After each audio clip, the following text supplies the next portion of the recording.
There was a great turnout at the clinic, and obviously for a great cause.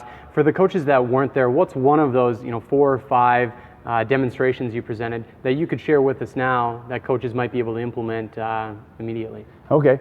One of the situations that we came up with, which is pretty simple, is the concept of in epee, and you can do this really in any weapon, but you want to be able to create high levels of stress right off the bat, because you don't want your student to lose focus. You don't want them to get ahead and kind of relax into that situation.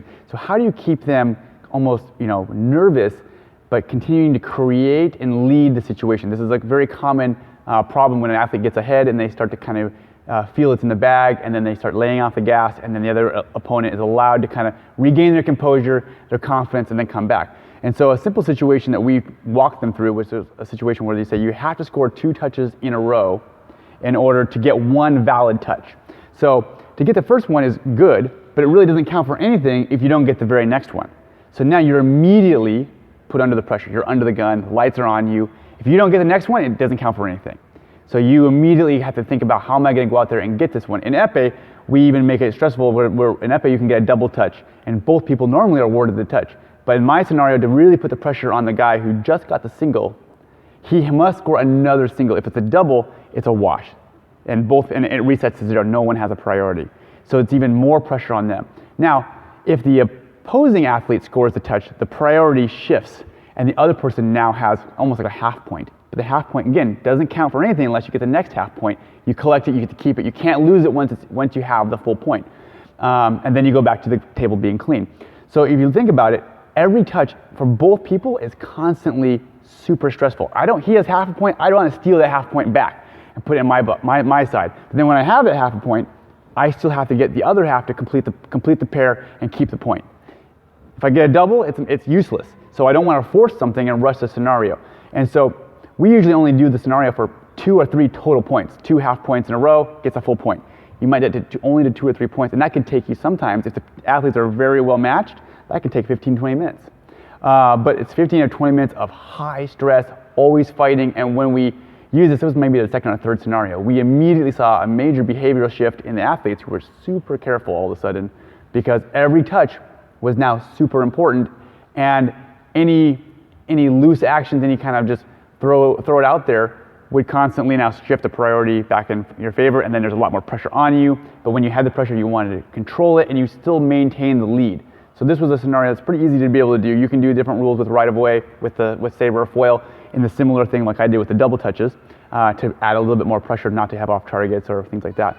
But that was a great one. I think it really changes the focus, and those guys immediately, you could tell when they came back afterwards, their eyes were like owls. They were just looking around and like, wow, I can totally see how my focus in that situation was good. And that was the big topic for me, was to say, when you as a coach are talking to your student and you're on the strip at national championships and you say, hey, focus, man, focus. You don't think that the athlete wants to focus? Of course they want to focus. But focus is a word, it's kind of an ethereal concept, and you're like, what? Focus on what? Focus on, I want to be better, I want to get the next touch, but how do I focus? So a situation like this, I tell the athlete, say, you remember that 2-for-1 situation? Do you remember how focused you were? You remember how your eyes were open, your brain was careful, you were really hunting slowly and carefully? That was focus. That is focus.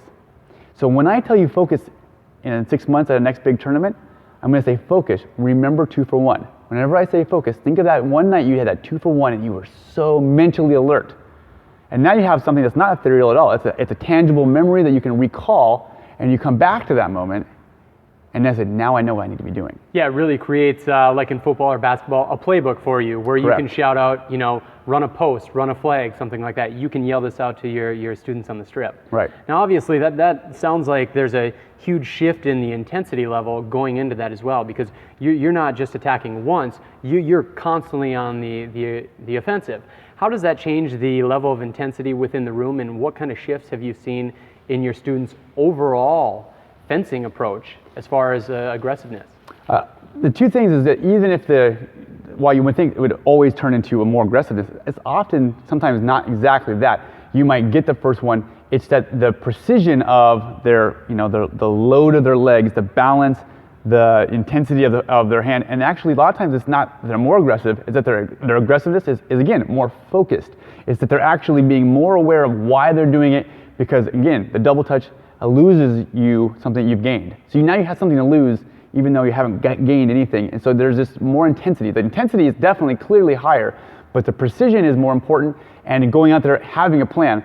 In epee, there's a little bit more time of active thinking during the match. But I would imagine in foil and saber, where you have right of way, you would come back to the on-guard line, and before you would be willing to be set to go, you would have a clear, like you said, play call in your mind of what you needed to do, because you wouldn't want to just throw it out there and hope for the best. You needed the next one to be a priority action and have that solid mindset. So this is something that I believe can be easily adapted. The main concept that I was trying to give them is that with all these different situations, there's a spirit. There's kind of a living, breathing spirit to the idea. You have to really embrace the concept of it, which is I'm trying to increase focus. And so each of these different situationals that I created all have a spirit. And the spirit has to be understood in order to create it. As rules change, as priorities change, as the game shifts, there's going to be new situations that occur. And you have to understand, what is the spirit that we need to embrace here? And then how do we create a scenario that will allow us to build that spirit and then really capture it, so when we go out there, I know that they're focused. I know that they're going to go get multiple actions. This is a very important concept when you're losing by, it scores 10-5, you're going to 15. I need 2 for 1 if I'm going to come back before 15 to win this bout.